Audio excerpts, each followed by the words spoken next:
On how GDPR will affect your affiliate business and how to mitigate it. We have with us today presenting on this, we have Andy Danson and Gabriel Voisin, who will be, I think they'll be doing a baton handing at some point. So I think Andy's gonna kick off. Over to you, Andy. Hello. Thank you very much. There was a red light. I was slightly concerned. Great to see a full room for a GDPR talk. Data protection, all of a sudden, really quite interesting. I am Andy Danson. I'm the head of the gambling practice at Bird & Bird, and I've got with me today Gabriel Voisin, who's a partner in our data protection practice. I'm not sure how many of you are familiar with the firm at all, but we're quite unusual for a law firm in that, yes, we're a big international firm with lots of lawyers on the ground in lots of jurisdictions, but we've got a real focus on technology industry and tech clients. And what that leads to is setting up our firm to serve those businesses. So that means we've got the biggest and the top-ranked data protection practice in Europe, thanks to Gabriel and his colleagues and their hard work, but also top-ranked tech practice, IP practice, which gives us a real focus on the marketing industry and on ad tech. And if you want evidence of that, and if you want something to help you out, go on to the App Store, and we have got a Bird & Bird digital marketing app, which will give you lots of free information about legal and regulatory issues in lots of different jurisdictions. So please do look at that with our compliments. We're also very focused on the gambling industry, so the team that I look after has got gambling experts in lots of different jurisdictions, and as well as the operators and suppliers and payments businesses we act for. We do, of course, also act for affiliates. You didn't come here to listen to that, though. You came here to hear about GDPR and how it's going to affect you. And it is absolutely going to affect you. GDPR and the privacy regulation are not some of those regulatory obligations which are really operator obligations, and where you're in the privileged position of just essentially being indirectly responsible for compliance. Don't get me wrong, this is something that operators are very focused on and they will expect you to comply with, and we all know, we've all seen the shift in what operators are expecting of affiliates in the last year or so, particularly in the regulated markets, and this is absolutely one of those areas, but it is also an area where you, as an affiliate, will have direct regulatory obligations, but today, hopefully, we're going to help you navigate that a little bit, and we're going to talk about 4 key areas where you're going to be affected.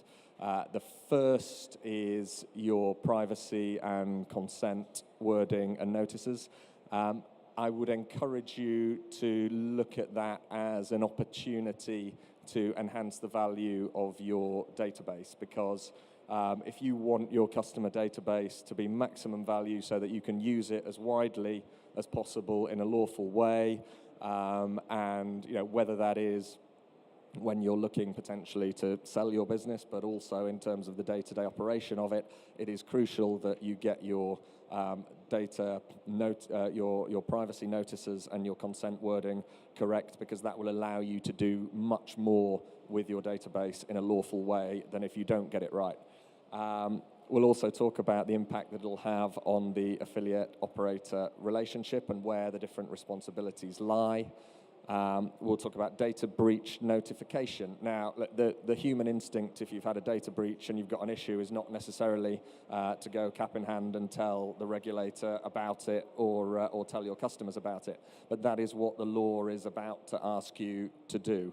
And if you do succumb to the temptation not to do that, and the regulator finds out about it, and bear in mind that there is going to be an enhanced risk of that happening under GDPR, because consumers will be more and more aware of their rights and your obligations, then you can expect the regulators to come down very hard where you haven't notified them. So again, bear that in mind.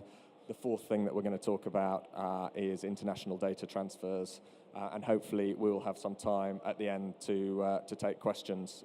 So please do feel free to store those up and ask us later on. But that's enough from me. You should talk and listen to someone who really knows what they're talking about on GDPR and e-privacy, and that's Gabriel. Thanks, Andy. And I should start with a question. How many of you have a legal background? Great, excellent, because I've designed the slide for a non-legal audience. So the two who raise their hand can leave, the rest can stay. To understand the environment, it is important to understand today before we look at tomorrow. And this is today. As Andy mentioned, you have two pieces of legislation to have in mind. The current Data Protection Directive from 1995. If you think about it, it was before Google arrived, so not the most up-to-date piece of legislation we can have on the map. And on the other end, a more specific, but also very important piece of legislation for you to keep in mind, called the e-privacy directive. And this specific piece of legislation is important because in addition to the data protection environment, it provides the rules around the use of cookies or similar technologies that you're going to use if you do online tech, for instance, or the rules on electronic direct marketing, which is also something for you when you want to send email marketing content. So two animals, not just one, that currently applies to you. And because both today are directives, they've been implemented by the 28 EU countries via national legislation, meaning that you have, for the Data Protection Directive here in the UK, the Data Protection Act, and for the e-privacy rules, the Privacy and Electronic Communication Regulation in the UK. And you will find similar approaches in each of the 28 member states, meaning that when you have a multi-country business, which is the case for most of you here in the room, you have technically lots of legislation to look at today, and that is a real puzzle. Tomorrow, bada-bam, good news, we try to simplify your puzzle, and we can see that the Data Protection Directive goes away and is replaced by the so-called General Data Protection Regulation. And the word regulation is important. It's no longer a directive, meaning that it will be directly applicable in the 28 member states, meaning that we will no longer need, for this part of the slide, to rely on a national data protection legislation. It's actually more provided directly from Brussels, from this regulation, which will apply when? Well, the 25th of May of this year, so save the date. It can be the opportunity for a party, because you're going to have some work to do before you get there. So a change on the left side of the slide, but no change, and that's very important, on the right side. Meaning that, yes, GDPR is for you going to be the law of the land, but you will also still have to look at the e-privacy directive and the national e-privacy rules, because they will provide you the responses you need when you want to use cookies for online advertising, or if you want to send electronic direct marketing content. So really two pieces of puzzle to have in mind. And just for you to know, well, the European Commission envisages to remove the privacy directive and possibly replace it by an e-privacy regulation. So changes are on the way, more work for you, but in 1 or 2 years' time. So don't worry too much at this stage. For the moment, just look at this. General Data Protection Regulation on the one end, e-privacy rules on the other.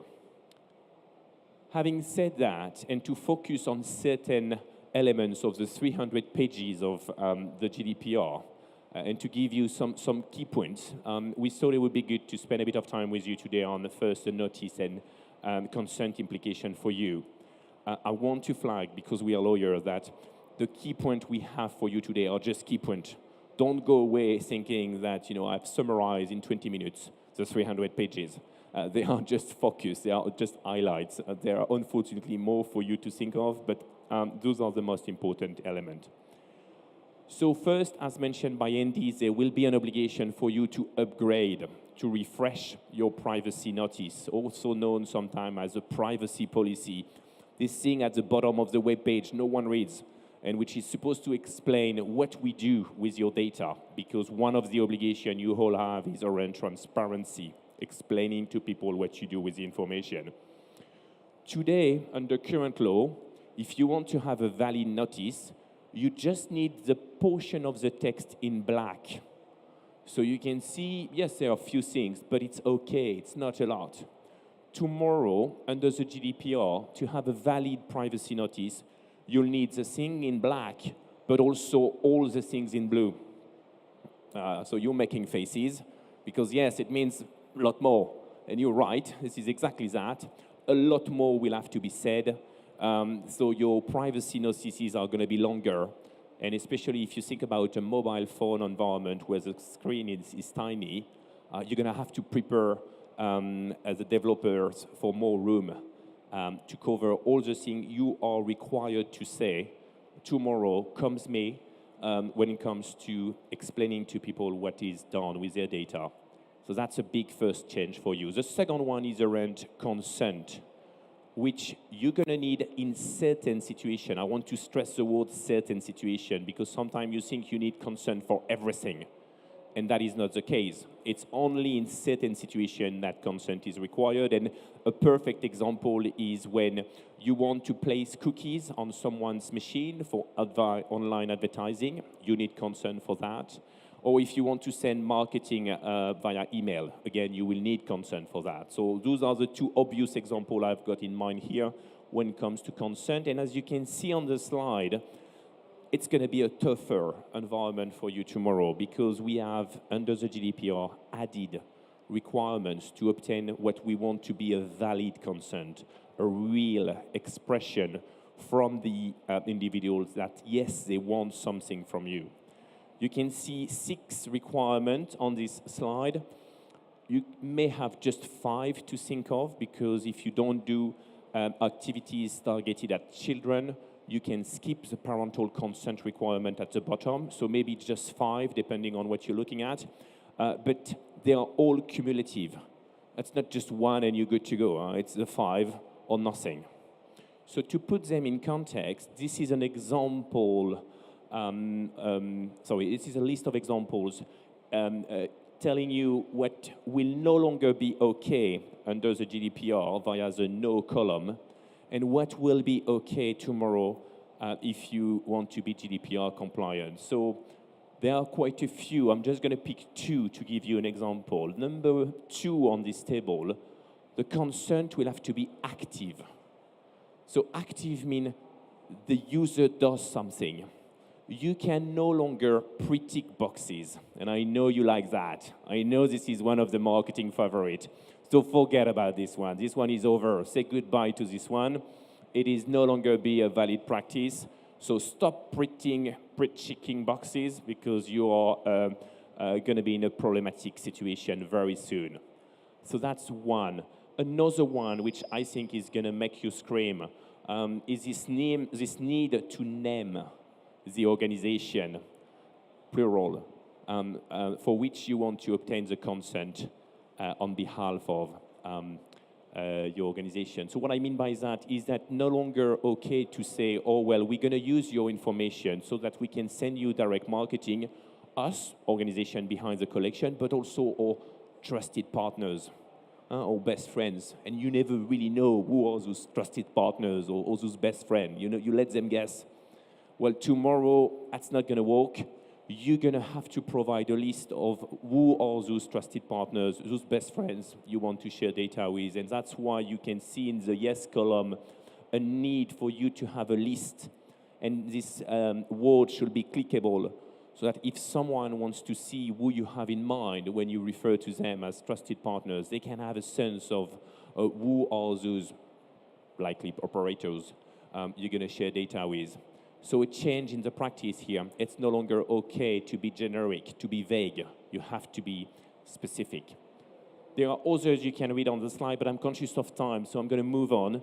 But I wanted you to feel that consent is going to be a big piece of work for you tomorrow, because it is no longer an easy territory. A lot more needs to be done if you want to have a valid GDPR compliant consent tomorrow.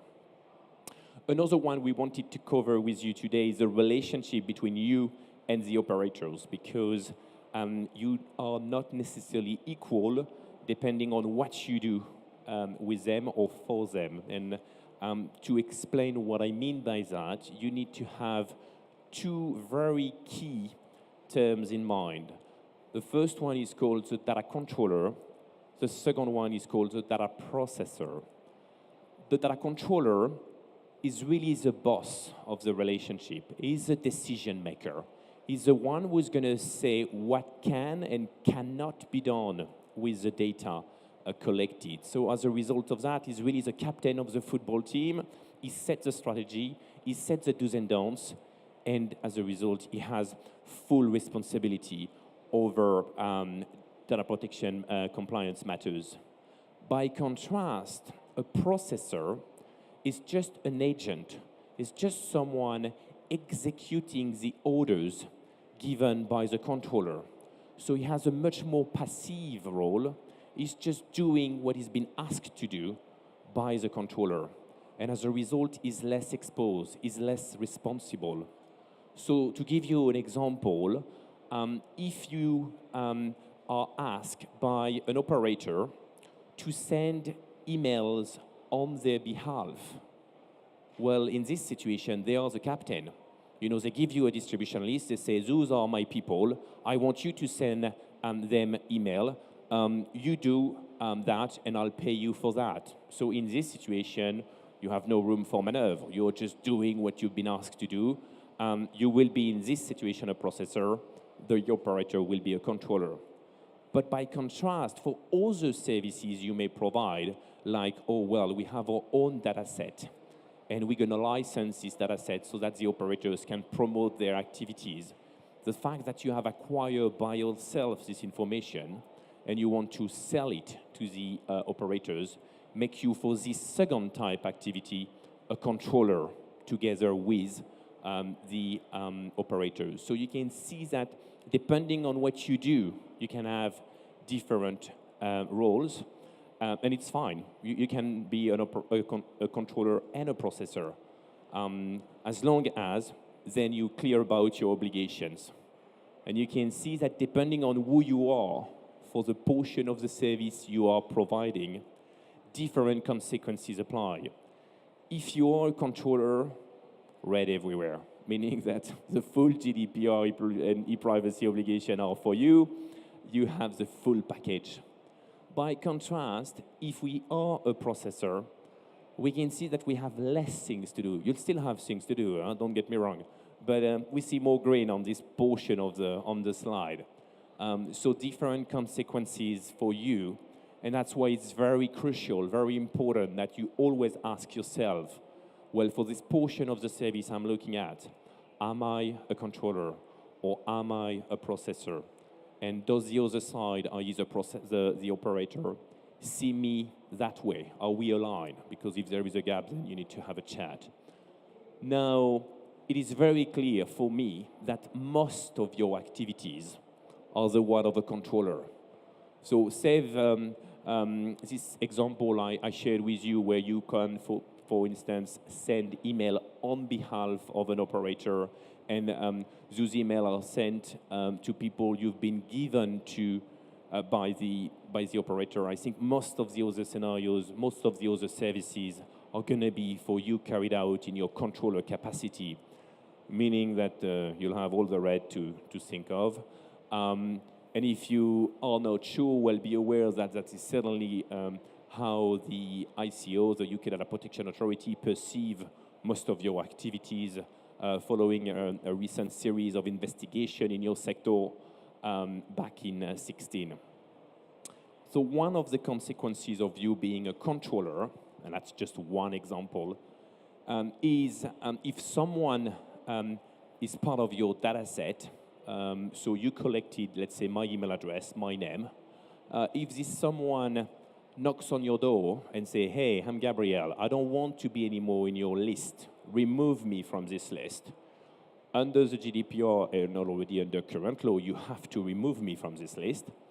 But under the GDPR, if you have shared Gabriel's detail with your operators, you'll have to knock on the door of the operators and let them know that Gabriel, who approached you to be deleted from your data set, wants you to basically do the same and let the other operators know about this deletion request. So there will be a conversation for you to have with your operators if they've been given Gabriel's detail. Unless you can rely on the disproportionate effort you can see at the last portion of the quote, but don't hope too much here. The disproportionate effort is going to be very hard to satisfy. So you're going to have a bit of work, as I said.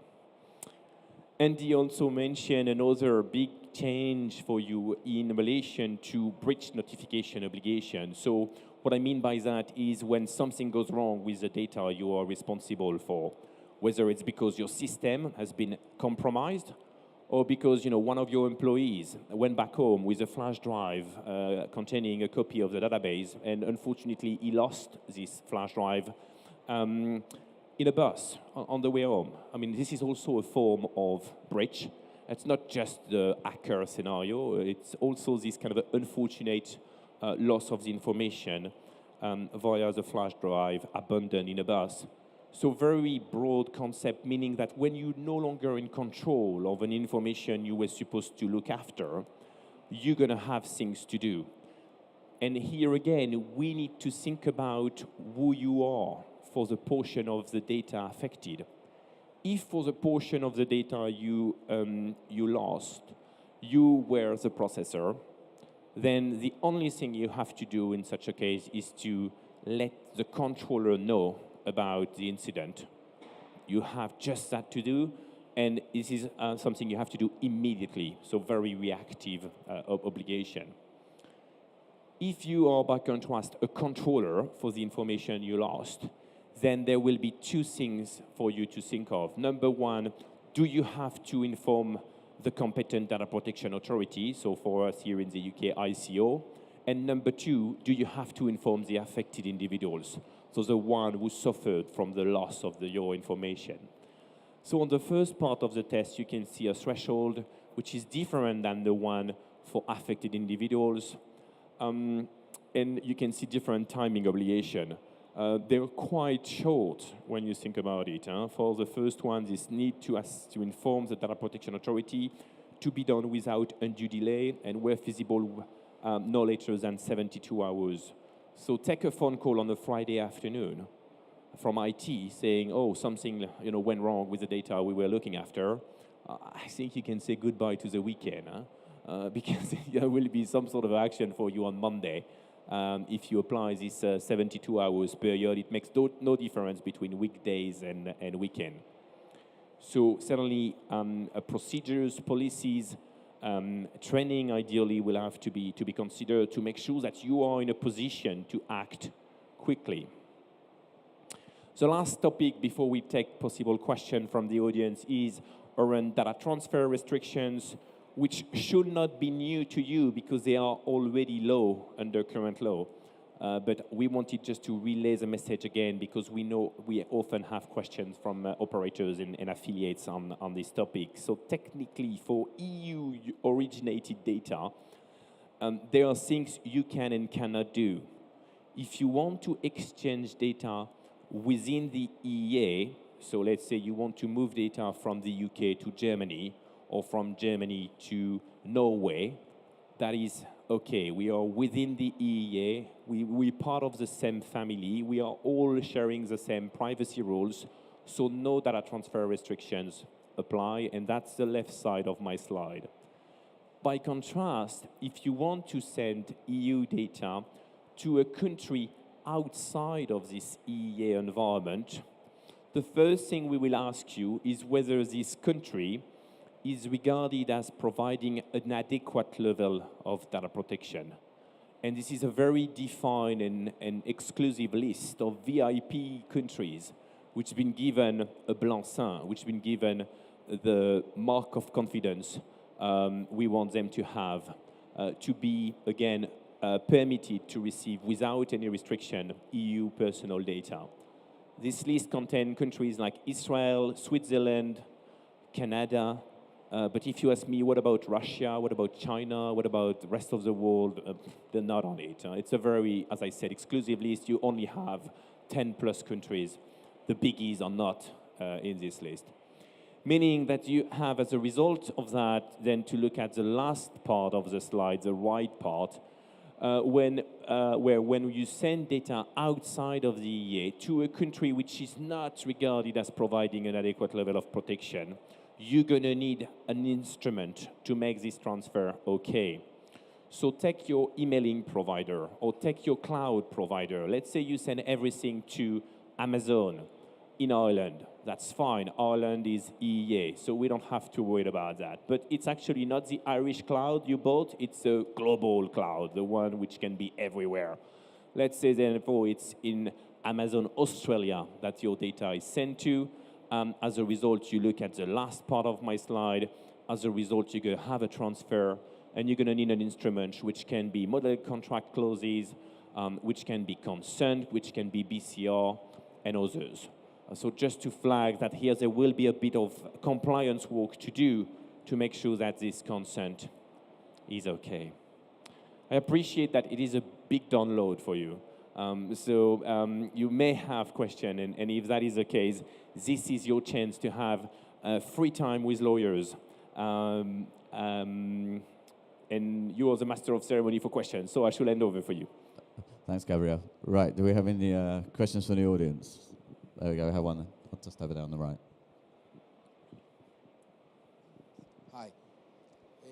I actually have a question. It's divided in two. The first is connected with the actual data we have. How will affect the single double opt-in process that we already did, and how we will have to do it in the future? I mean, for me, it's clear how it will be from May 25th. From now, I have 500,000 users that I will keep on mailing. How it will affect me? And the other question that is also related, we have been contacted for many operators, and they started to ask to add to our suppression list the self-exclusions. Now, we are not connected with their database, with the database of the Gambling Commission.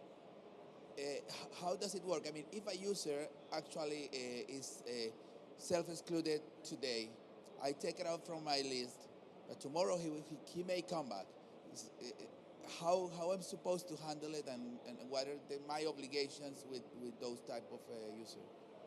Should I do the first and you do the second? Okay, excellent. We have a team approach here. So to replay your first question, you wanted to know how do you go about those new consent rules you saw during the presentation, having in mind all those existing customers you have in your database, 1 million plus people having already said yes. Do you have to re-engage with them? Do you have to refresh your consent or repaper your permissions here? And it's an open question. There will be an assessment for you to make. Certainly, when you remember my slide where I flag the various requirements you need to satisfy to have a valid GDPR consent tomorrow, if so far your approach has been to rely on a consent given by individual via a pre-tick boxes, this is made very clear that this means no valid consent tomorrow under the GDPR, and it will mean that for the 1 million plus people having possibly been acquired via these pre-tick boxes, you technically expected to go back to them, to send them an email and say, hey, are you still okay? Are you still disposed to receive email marketing communication from me and my friends, which, by the way, I list here, tomorrow? And that is certainly going to be a serious operation for you. I appreciate the risk on the conversion rate, because I can't guarantee 100% yes, that's for sure. So you're going to have to consider that. If indeed this was the scenario where you had pre-ticks, that's an example of assessment for you to make, and then therefore possible consequences for you at the end of the day. That's question one. And on question two? Question two, excellent question.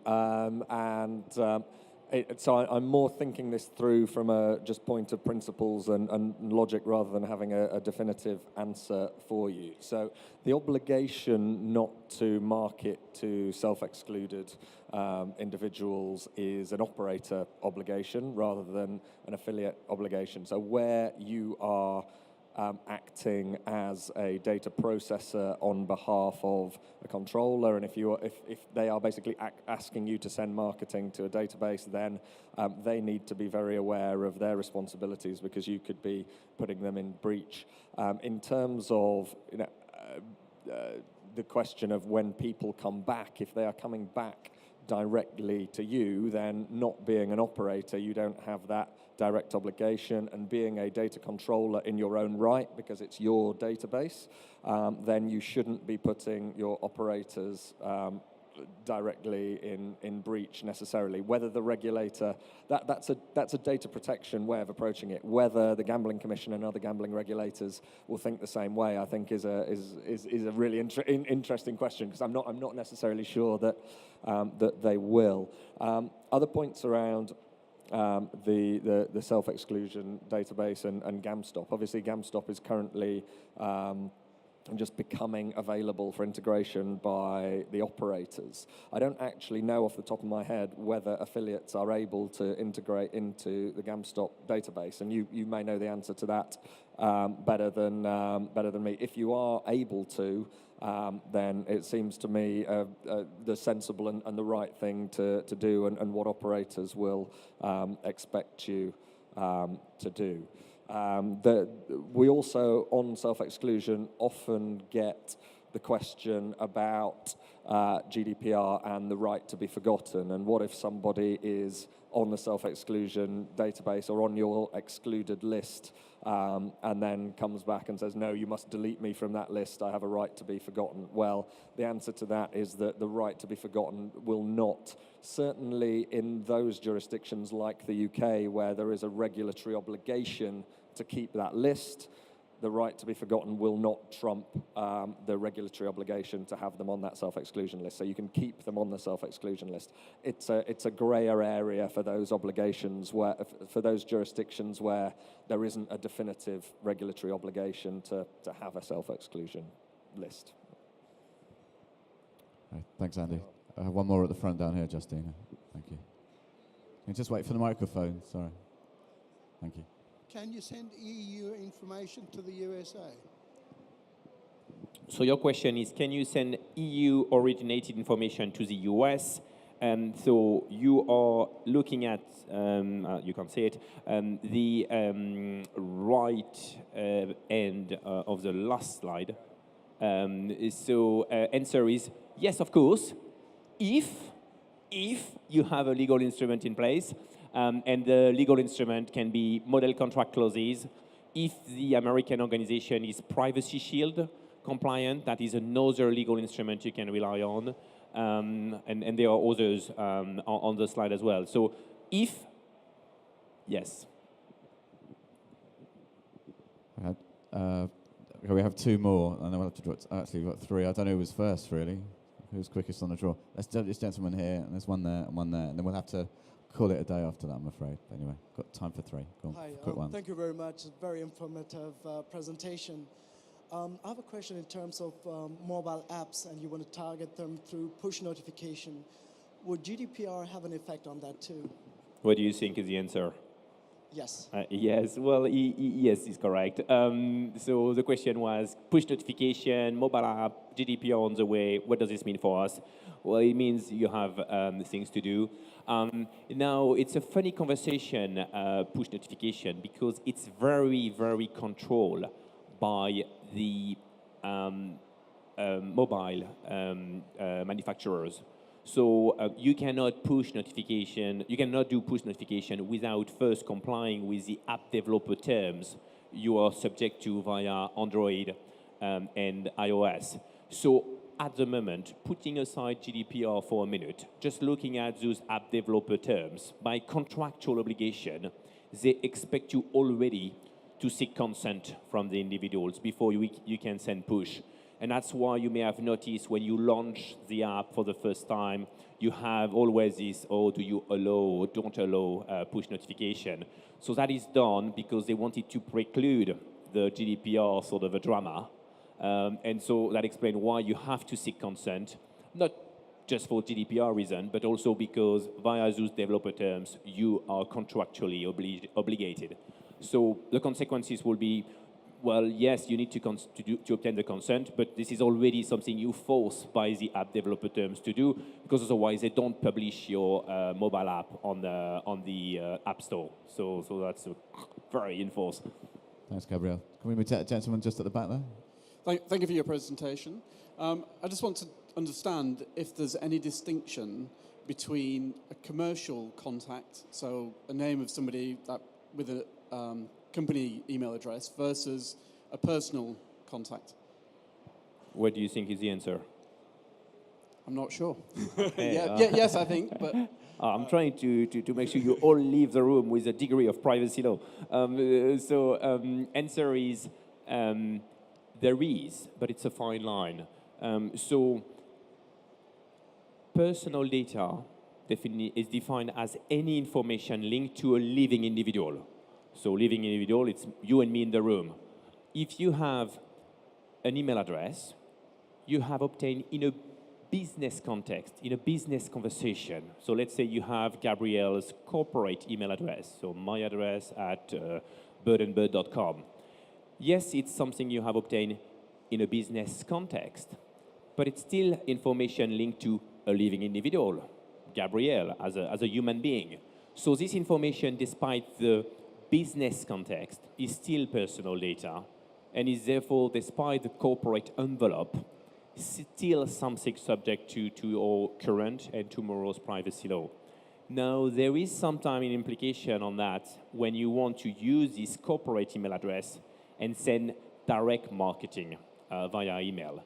Here we make a distinction between B2B conversation and B2C conversation for the sending of the email, not for the collection, not for the processing, which, as we said, is personal data and subject to the rules.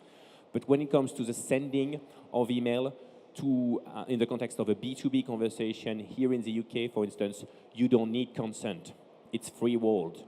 But if you are in a B2C conversation, here in the UK, you will need prior consent unless you rely on the so-called soft opt-in, but I will save you the details of the soft opt-in for tonight.